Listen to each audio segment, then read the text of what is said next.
Hello, everyone. Charles Watts here. Welcome to Friday's edition of Inside Arsenal. I hope you're all having a very good start to your Friday, wherever you're watching or listening to this around the world. I think you're going to have a cracking weekend lined up. Quite a bit to talk about today. Maybe not quite as busy as the drama of the 24 hours we had yesterday, but still plenty going on. Arsenal getting very, very close to signing Jurrien Timber from Ajax. Now, really good news about Ethan Nwaneri as well, one of the brightest young talents at the club in England.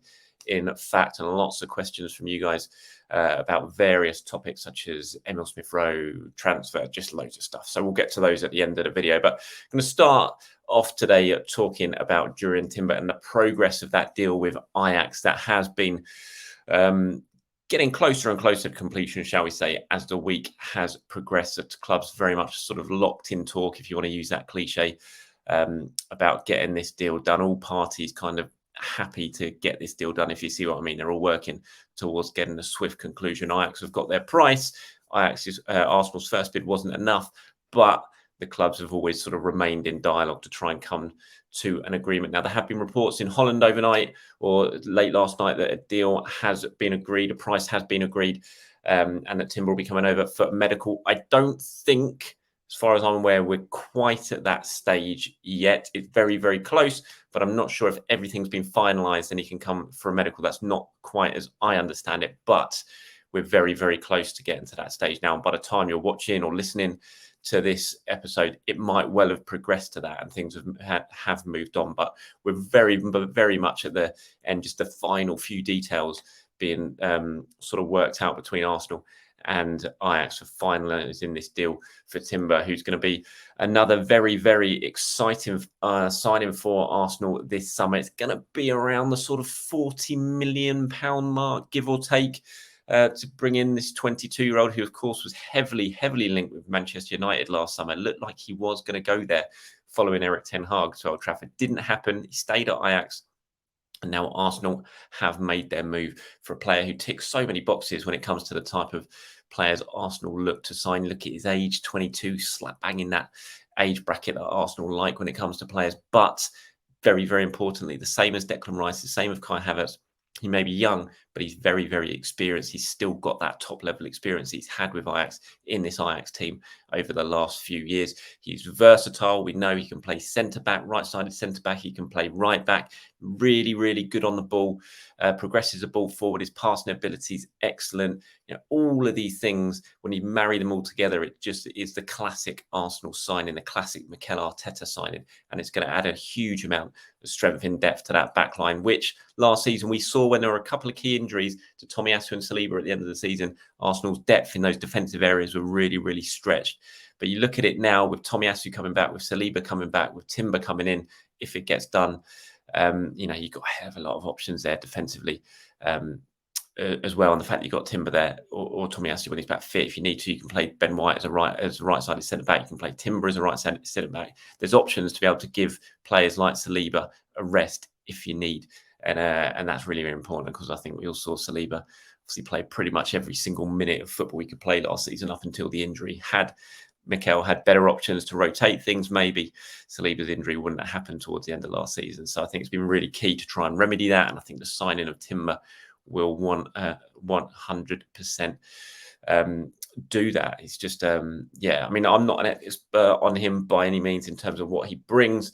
I've tried my best to sort of catch up since this sort of transfer has developed. I've certainly got a better view of what he is like as a defender now, but still not an expert by any means.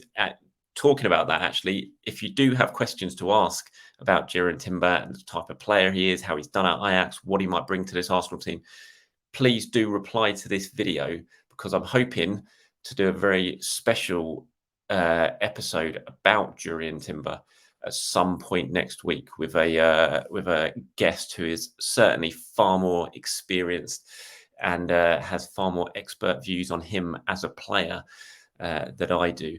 So, yeah, if you have any questions, comments, anything you want to know about Timber, then please do fire them into me and I'll select a few of them for that show. If it happens, it's not 100% nailed in, but hopefully I'm getting someone on the show next week who will be able to give us some really good expert views on Jurrien Timber and the exact sort of player that Arsenal will be signing when it comes to him. Okay, one player again who has signed a new deal is this man. I'll just bring him up on the screen, actually. This is a fantastic piece of news from David Ornstein yesterday. Ethan Nwaneri has committed future to Arsenal by signing scholarship terms and agreeing a pro deal when he turns 7. Major interest in other clubs, but the 16-year-old never wanted to leave. Lifelong Arsenal fan, and a huge boost to the Gunners. Well, he certainly 100% is a huge boost to the Gunners because Ethan Nwaneri, it's been up in the air, his future, for a long, long time. Of course, we know he's the youngest ever Premier League player. Mikel Arteta bringing him in that game against Brentford last season. But there's been lots of talk about his future. Chelsea and Manchester City have both been very, very keen to sign Ethan Nwaneri and have been doing all they can to get him to leave Arsenal before he gets the opportunity to sign his first pro deal when he turns 17. It looked for a time, there was certainly a belief behind the scenes when you talk to people, talk to agents. There was a real belief that he was going to end up going either to Chelsea or recently I'd heard that Manchester City was certainly the favourites to potentially get him.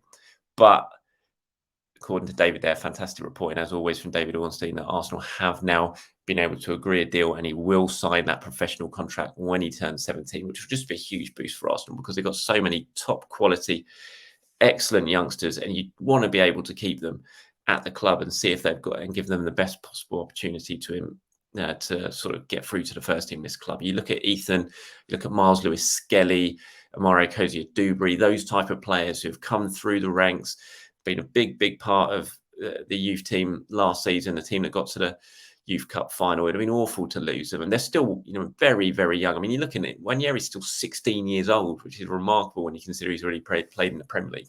He's so young. He's still miles off it when it comes to, forcing your way into the Premier League squad on a regular basis. But you kind of forget about that because he's had his name in the headlines for so long. He's still going to be an under-18s player, let alone an under-21s. He will play in the under-21s next season, but he's still featuring Jack Wilshere's under-18s, which shows exactly how young he is. But it's just a real big boost for Arsenal because you don't want to develop these players, spend so many years developing them since they were like 9 at Hale End, and then them to head off and go to a Chelsea or Manchester City. And there's so much competition when it comes to securing the best young talents in England. Clubs really do fight over them. It's that market is honestly, when you talk to people in and around the sort of the youth development scene, they say the market there is almost more competitive than it is in the senior game because everyone wants to get the best young players into their academies and into their clubs. And Chelsea and Manchester City were doing, definitely, I know they were doing all they could to get Nwaneri. So this is a big, big boost for Arsenal to keep him on board, to get him to sign his pro contract when he turns 17 and to give themselves the best opportunity of getting him to progress into the first team. I spoke to Jack Wilshere about it last season, sorry. And I was talking to him and I said, how important is it to keep hold of Nwaneri? And he said it was important, but he just wanted to talk about the player and protecting the player. He said sometimes you've got to take a little bit of a step back when it comes to those sort of things. Obviously, Per Mertesacker, the head of academy, he deals with it so much. But Jack was so desperate. You could hear by the way he was talking. He was so desperate to keep him. He knows how much of a special talent he is. He still needs to find his best position, I think. When he comes to Nwaneri, not sure where he is. Is he an attacking midfielder? Is he a 9? He certainly played as a 9 in that Youth Cup run to the final. I wasn't sure that was his best position when I was watching him there. I always felt he looked a lot more dangerous when he was coming from the deeper positions into the attacking third rather than being the kind of linchpin. I thought Arsenal looked better when they changed things around a little bit in some of those games when Nwaneri did drop deeper and they had more of a focal point up front. So that's something that they're going to have to work out and is going to happen, I'm sure, over the next couple of years as he progresses, plays more under-18s football, plays more under-21s football. But on the whole, it's a fantastic news. The Nwaneri is signed, and really, really, really big boost for Arsenal. And it just kind of, I mean, look at that. What a week it's been. I've just drawn it for those watching on YouTube. You can see here what I'm talking about. There's not many weeks where you can sit back at the end of it and think, you know what, that has been an absolutely brilliant week for Arsenal Football Club. But they've signed Kai Havertz, got him through the door. They've got Nwaneri, one of the brightest young talents at the club, tied down to for the next few years. They're about to sign Jurrien Timber from Ajax, providing those last few details can be done. And they're about to sign and absolutely smash their club record transfer fee for their priority target this summer in Declan Rice. There's still a few things to do with Declan Rice, as I reported yesterday. They're still finalising things with West Ham, the exact payment structure. It's all been agreed. The fee's been agreed. As far as I'm aware, Declan Rice is allowed now to have his medical. I'm not 100% sure on that. But I think we're at that stage where he can now talk to Arsenal. West Ham will allow him to move on to that stage. But as that's happening, the clubs are still trying to actually work out the exact final stages on how the payment structure of this deal is going to be done. Once that's happened, I expect the transfer will be completed very, very quickly. But it's just been a fantastic week. You look at that club record signing, pretty much done. Number one priority target, the player they really wanted. They've beaten off Manchester City to get him. Huge thing. Kai Havertz, another priority target. They've got that through. He's already in his Arsenal shirt talking about it. Jurrien Timber, another player about to sign, a real player that they wanted, and one of the best young talents in the club secured for his long-term future. So, like I said, there's sometimes you can just sit back at the end of a week and think, yeah, this has been a good week. And I think Arsenal fans around the world, and I think the likes of Mikel Arteta and certainly Edu and the recruitment team and the contract team can all kind of sit back and give themselves a bit of a pat on the back for the work that's been done this week, because it's been a very, very good week for Arsenal Football Club. Okay, let's go on to some of your questions, shall we, for the second half of this episode. Let's start with the collateral damage here. So it says, Charles, why don't English clubs have press conferences to announce new signings anymore, especially big name ones? It's still done in Spain, like Real did with Bellingham, and sometimes they go one step further and cover parts of the medical, etc. Yeah, it's just a different way of doing things. Obviously, that has happened in England in the past. Some clubs have done it in the past. Arsenal, I remember doing it for Sol Campbell for that remarkable press conference way back in 2001 when they called journalists in. All the journalists went there expecting it was going to be Richard Wright unveiled, and then suddenly Arsene Wenger, David Dean walked out with Sol Campbell in one of the most dramatic press conferences you'll ever see when it comes to football. But it doesn't really happen nowadays, certainly not at Arsenal. I can't, certainly since I've been covering the club, there hasn't been a press conference to unveil a new signing. It's something that we've talked about plenty of times to Arsenal and said, why don't you just signed a new player, why didn't you bring him out at the same, after Mikel's press conference on a Friday, for example, after one of the sort of pre-match press conferences, bring the new signing out. Let's have a fire some questions at him. But it's just not something the club do. I suppose they do their own stuff, their own media with new signings. They want to keep them themselves. Obviously, they've got their own media platforms now, all the football clubs, and they want the players talking on them rather than talking to the press most of the time. So it's just not something that really happens. Believe me, we'd love it. It's something we have pushed for. We do talk about, but we always get pushed back on it. And I can't see it happening anytime soon. Obviously, it does happen in Spain. You see it all the time when Real or Barcelona or all those clubs make their signings. They wheel the player out in front of the press. They do the keepy ups on the pitch. Like you said, they cover parts of the medical. It's just a different way of working over here, though. But thank you very much for your question.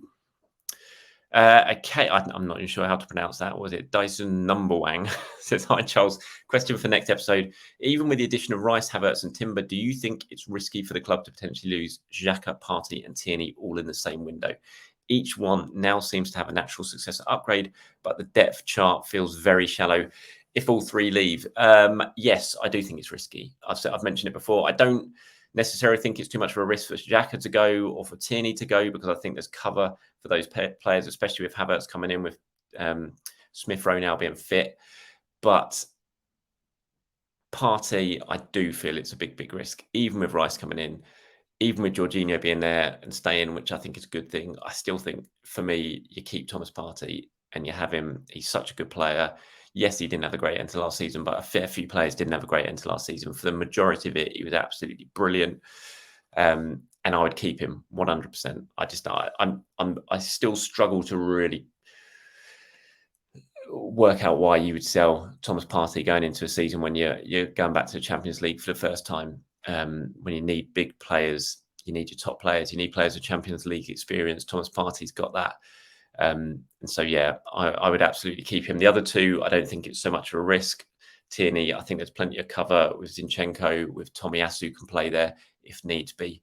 But we don't even know what's happened with Nuno Tavares yet. I fully expect he will go. There is interest in him, but Whether that goes through, I don't know, but he's still potentially another option if needed. But yeah, Thomas Partey, I think, is definitely a big risk. And personally, for me, I would not be selling him. Rach Schneer says, "Hi Charles, hope you answered this question. Where do you see ESR fitting into the side, considering Arteta's statement about Kai being in addition to our midfield?" I think he's just going to be competing with Kai Havertz. I really do. I look at that position. I like the fact that Granit Xhaka is being let go, and I think Emile Smith Rowe is going to be competing with Kai Havertz for that position. It's going to be difficult for him, but I think he's got the talent, he's got the quality to still make a big mark on this season if he stays injury-free, which at the moment he is staying injury-free. He was fit all for the second half of last season. Once he came back from the operation, he's playing for England at the moment. He's staying injury-free there. He's showing he can do it in that position. And I think that's it. Yes, he can provide cover on the left-hand side if needed, but I look at Smith Rowe's position in this squad going forward as being that a cover or competition for Kai Havertz in that left-sided number 8 role in this 4-3-3 system. I really do. I think that's it. I mean, he's not going to be. I think we've got to sort of forget about the idea of having an absolute first 11. I think that's what cost Arsenal last season. I've said it before. You need kind of 15, 16, 17, 18 even in a squad where you can rotate and the level doesn't drop off too much. And I look at Smith Rowe as being maybe one of those sort of 12, 13, 14 type player. When one of them's out, one of the main guys is out, you bring Smith Rowe in and that doesn't make sure that the level doesn't drop too much because he's a top quality player. So I'm really looking forward to seeing what Smith Rowe brings next season. I think it was a real shame he didn't get many minutes last season, especially in the second half of the season when he was fit and was available. I thought Arteta could have used him more and probably should have used him more. But I think this season, if he has a good summer, he's having one with England, but then once he comes back and he goes away for the tour, if he has a good summer, I think he's got a lot to give next season. I'm really looking forward to seeing what he can bring. And finally, here's one. I've had a few of these questions. And hi, Charlie, a quick one here.